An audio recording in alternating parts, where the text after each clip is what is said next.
Mga kapuso, patuloy ang pagbaba ng presyo ng karne dahil sa pagdami ng supply ngayong quarter.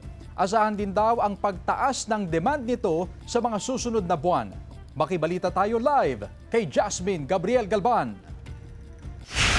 Jasmine? Chris, tuloy-tuloy ang pagbaba sa presyo ng karne ng baboy sa mga pamilihan sa probinsya ng Pangasinan. Ayon sa mga negosyante, Chris, karaniwan daw kapag first quarter ng taon, ang trend ay tumaas ang presyo ng karne ng baboy dahil na rin sa mga kabi-kabilaan na inaasahang mga okasyon gaya na lamang ng mga kabi-kabilang fiesta sa iba't ibang bayan. Pero ngayong taon daw ay nag-iba yung trend dahil imbes na tumaas ang presyo ay bumaba pa ang presyo.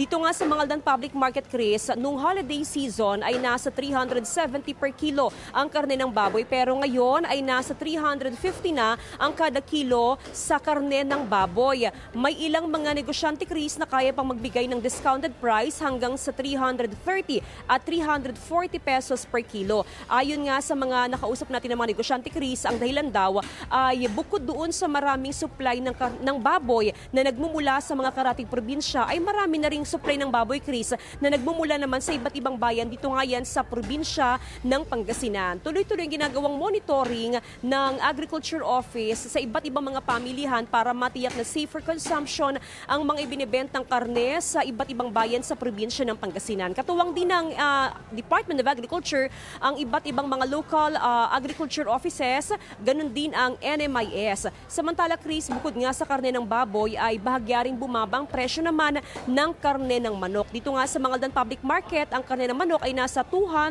pesos na per kilo. At ayon nga sa mga negosyante, possible daw na magtuloy-tuloy pa yung pagbaba sa presyo ng karne ng baboy at karne ng manok dahil na nga rin sa maraming supply sa ngayon.